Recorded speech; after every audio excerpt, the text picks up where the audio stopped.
पर सऊदी अरब के अल खर्ज शहर में ईरान के हमले में एक भारतीय की मौत हो गई है। ईरान की मिसाइल ने रियाद के दक्षिण में एक सैनिटेशन फैसिलिटी और उसके पास बने रिहायशी इलाके को सीधे हिट किया और घटना में एक भारतीय नागरिक की मौत हो गई, जबकि 12 बांग्लादेशी मजदूर इसमें जख्मी बताए जा रहे हैं। सऊदी सिविल डिफेंस के मुताबिक धमाके के बाद इलाके में राहत बचाव टीमों को भेजा गया है और प्रभावित इलाकों को तुरंत सील कर दिया गया।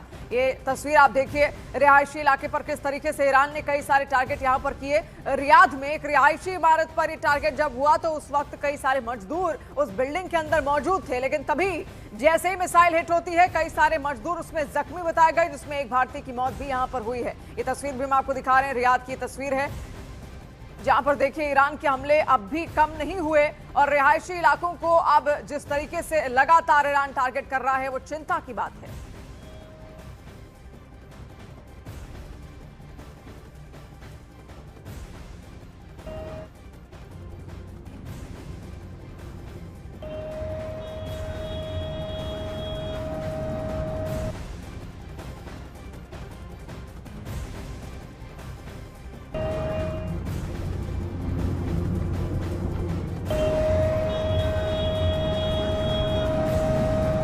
और देखिए आप तस्वीर आपको लेबनान की दिखाते हैं, जहां पर लेबनान की बेरूत में इजरायल का तगड़ा हमला देखने को मिला है।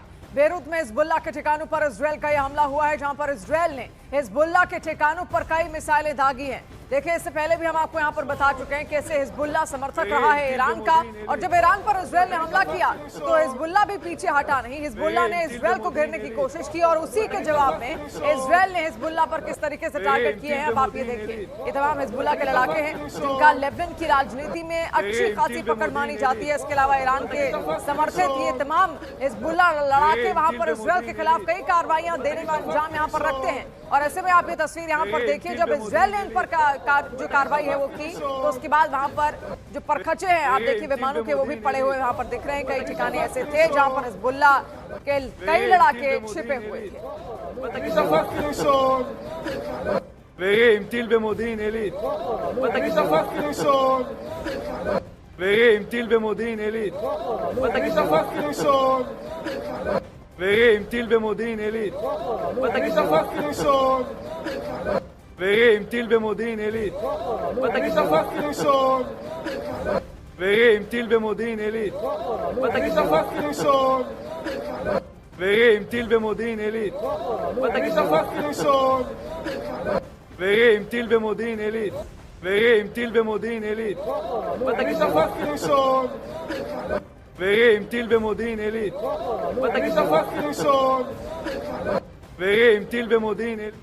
और अगली तस्वीर अब आप देखिए तेल अवीव से, जहां पर तेल अवीव में ईरान का जोरदार हमला देखने को मिला और इजरायल के तेल अवीव में बंकरों में आग तक लग गई है और बंकर्स जहां पर लोग छिपते थे वहां पर आप देखिए क्या हाल इस वक्त है। बंकरों को भी यहां टारगेट किया जा रहा है। तेल अवीव की तस्वीर हम आपको दिखा रहे हैं। तमाम ऐसे देश हैं जहां पर बंकर्स पहले ही यहां पर बनाए गए हैं। अभी तस्वीर आप देखिए पूरी आग यहां पर फैलती हुई आपको नजर आएगी। फिर से आपको देखिए तेल अवीव का पूरा इलाका यहां पर है। बंकर्स यहां पर तैयार किए गए थे कि अगर हमला हुआ तो लोग वहां पर छिप पाए, लेकिन आप देखिए उसी को जब टारगेट किया गया तो पूरे बंकर में कैसे आग लगी है। इसके अंदर हो सकता है लोग भी उस वक्त मौजूद हों जो छिपने की कोशिश या खुद को महफूज करने की कोशिश यहां पर कर रहे हो, लेकिन आप देखिए पूरा जो बंकर का इलाका है आपको पूरा आग की चपेट में यहां पर दिखेगा। तो इससे आप अंदाजा लगाइए कैसे अब लगातार जो आम नागरिक है उनको भी नुकसान इस युद्ध से यहां पर हो रहा है और इसीलिए दुनिया का कोई भी देश इस वक्त इस युद्ध को चाहता नहीं है।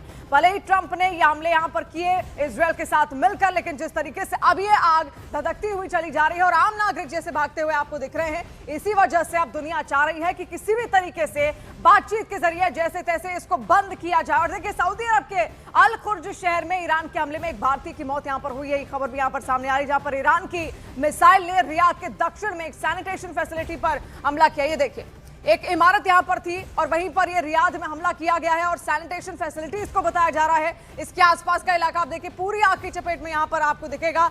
उस वक्त इमारत के अंदर कई सारे मजदूर भी मौजूद थे, लेकिन तभी अचानक से वहां पर एक मिसाइल गिरती है और जैसे ही मिसाइल वहां पर गिरी आप देखिए पूरी आग धधकती हुई वहां पर चली गई। आसपास आपको फायर ब्रिगेड की टीमें भी वहां पर दिखेंगी जो तुरंत वहां पर पहुंची जरूर, लेकिन देखिए कैसे मिसाइल आती है अचानक से। जैसे ही मिसाइल वहां पर गिरी कोई वीडियो उस वक्त रिकॉर्ड कर रहा था, ये वीडियो निकलकर सामने आया है और ये जो इमारत जहां पर आग लगी है आपको बता दें ये सैनिटेशन फैसिलिटी बताई जा रही है। इसमें 12 से 13 मजदूर यहाँ पर अंदर मौजूद थे, जिसमें एक भारतीय की मौत भी यहाँ पर हुई है। तो आप सोचिए क्या मंजर इस वक्त पूरे युद्ध का लगातार यहाँ पर बना हुआ है, और इसीलिए अब इसी बात की आशंकाएं लगाई जा रही है कि जल्द से जल्द ये युद्ध अब रुक जाना चाहिए। जिस तरीके के हालात यहाँ पर आप देखिए, पूरा इलाका, फिर से आप देखिए ये मिसाइल आती हुई, आप देखिए किस तरीके से मिसाइल अचानक से आई, और जिस इमारत पर ये मिसाइल गिरी है उसमें 12 मजदूर उस वक्त अंदर मौजूद थे, जिसमें से एक भारतीय भी था और एक भारतीय की इसमें मौत भी हुई है। आप देखिए गल्फ कंट्रीज में कई सारे जो मजदूर हैं लगातार जो भारतीय हैं वो वहां पर काम भी करते हैं। इसके अलावा देखिए इजरायल एयरफोर्स ने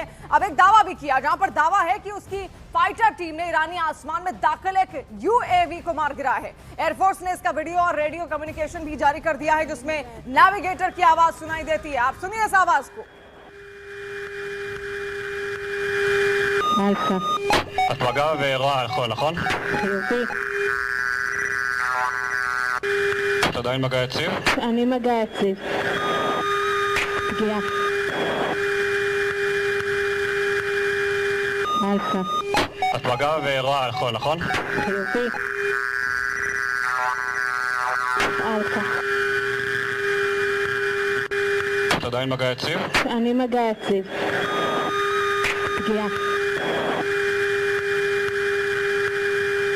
אלפא. तो रेडियो कम्युनिकेशन है जो आप यहाँ पर सुन रहे हैं, पूरी रेडियो कम्युनिकेशन आप यहाँ पर सुन रहे थे। शायद वो एक दूसरे को बताने की कोशिश कर रहे हैं कि टारगेट कहाँ पर किस तरीके से हिट किया गया है। जो नेविगेशन है उसको यहाँ पर ट्रेस किया गया और बाकायदा इजरायल ने ये वीडियो यहाँ पर जारी किया। अब देखिए अली खामेनेई के बेटे मुस्तफा खामेनेई को ईरान का नया सुप्रीम लीडर बना दिया गया। ईरानी मीडिया के मुताबिक ईरान के वरिष्ठ धर्मगुरु ने अयातुल्ला अली खामेनेई के बेटे मुस्तफा खामेनेई को देश का नया सुप्रीम लीडर चुन लिया है।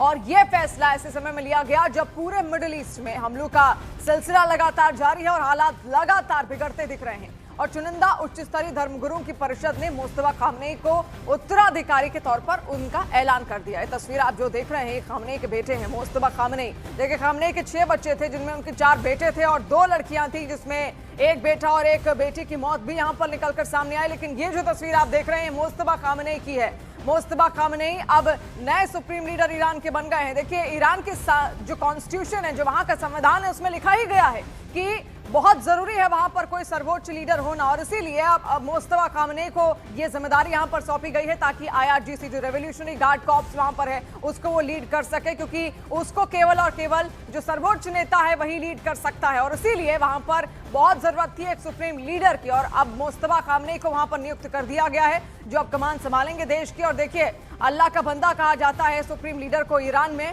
और पत्थर की लकीर होता है। सुप्रीम लीडर ने जो कुछ कह दिया वो पत्थर की लकीर है वहां के लोगों के लिए। वहां के धार्मिक कामों को आगे बढ़ाने के लिए एक सुप्रीम लीडर की बेहद आवश्यकता होती है, और इसीलिए वहां का संविधान कुछ ऐसा कहता भी है, कई सारे नियम भी है, और बाकायदा एक एक्सपर्ट कमेटी बैठती है जो सुप्रीम लीडर को वहां पर चुनती है।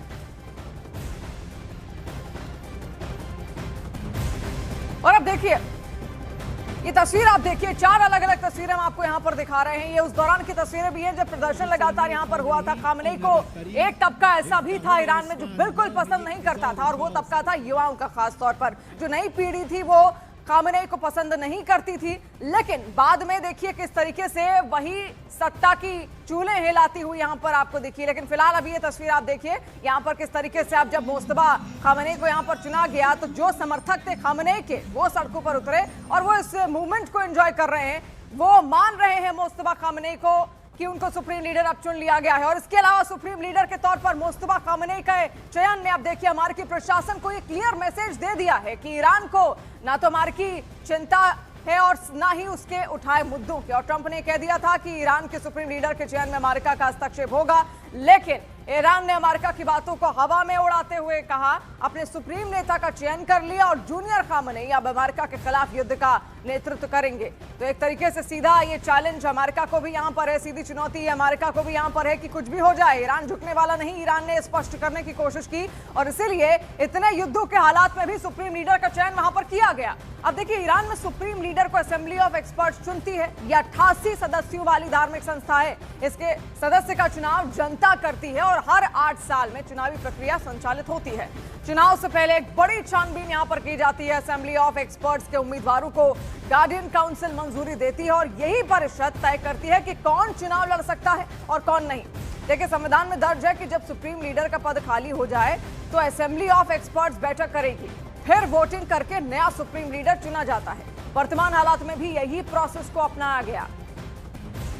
तो देखिए किस तरीके से वहां का जो संविधान है वो काम करता है। असेंबली ऑफ एक्सपर्ट्स जिसमें 88 सदस्य होते हैं, यानी कि 88 मेंबर्स होते हैं, और ये अलग अलग फील्ड से यहाँ पर आते हैं। खासतौर पर धार्मिक जो ज्ञान है इनको खासतौर पर यहाँ पर होता है। इसके अलावा एक नाम इनकी ओर से चुना जाता है, लेकिन उस नाम को लेकर भी काफी पहले बैकग्राउंड तफ्तीश की जाती है उस उम्मीदवार की, और उसके बाद उसके नाम पर आखिरी मुहर लगती है।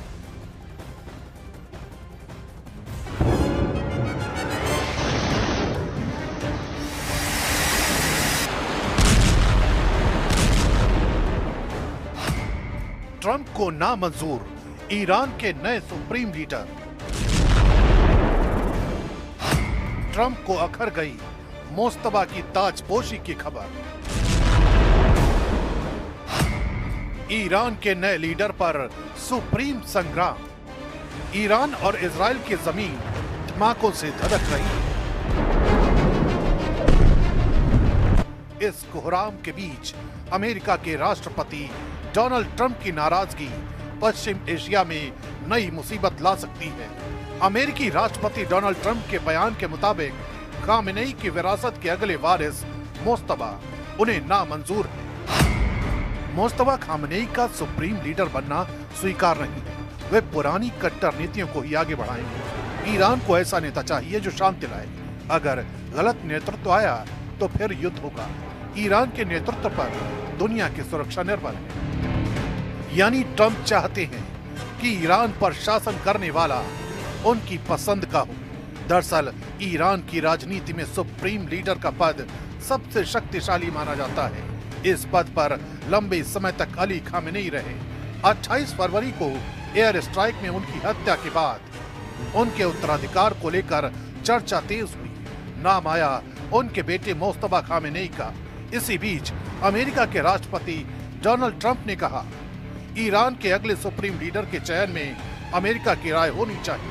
ट्रंप का कहना है कि अगर ईरान में ऐसा नेता चुना जाता है जो पुरानी नीतियों को जारी रखेगा तो क्षेत्र में तनाव बना रहेगा। लेकिन एक्सपर्ट मानते हैं कि सुप्रीम लीडर का पद इतना शक्तिशाली है कि उसका फैसला पूरी तरह ईरान की आंतरिक व्यवस्था के तहत होता है। यही वजह है कि ट्रंप का बयान तेहरान में सीधी दखलंदाजी के तौर पर देखा जा रहा है। अब समझते हैं ईरान में सुप्रीम लीडर को चुने जाने की पूरी कहानी को। ईरान में सुप्रीम लीडर सबसे ऊपर होते हैं। उनके हाथ में अंतिम अधिकार होता है। सुप्रीम लीडर ही न्यायपालिका के प्रमुख यानी हेड ऑफ जुडिशरी की नियुक्ति करते हैं। यही न्यायपालिका प्रमुख आगे गार्डियन काउंसिल के कई सदस्यों की नियुक्ति में भूमिका निभाता है। गार्डियन काउंसिल चुनावी उम्मीदवारों की जांच करती है और संसद के अलावा राष्ट्रपति चुनाव की वैधता तय करती है।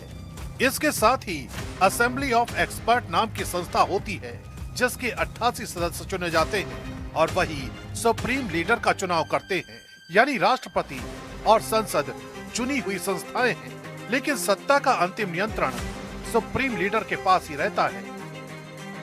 ईरान में सुप्रीम लीडर की ताकत यहीं खत्म नहीं होती। संविधान के मुताबिक यही पद देश की सेना और रणनीतिक संस्थाओं का सर्वोच्च कमांडर होता है।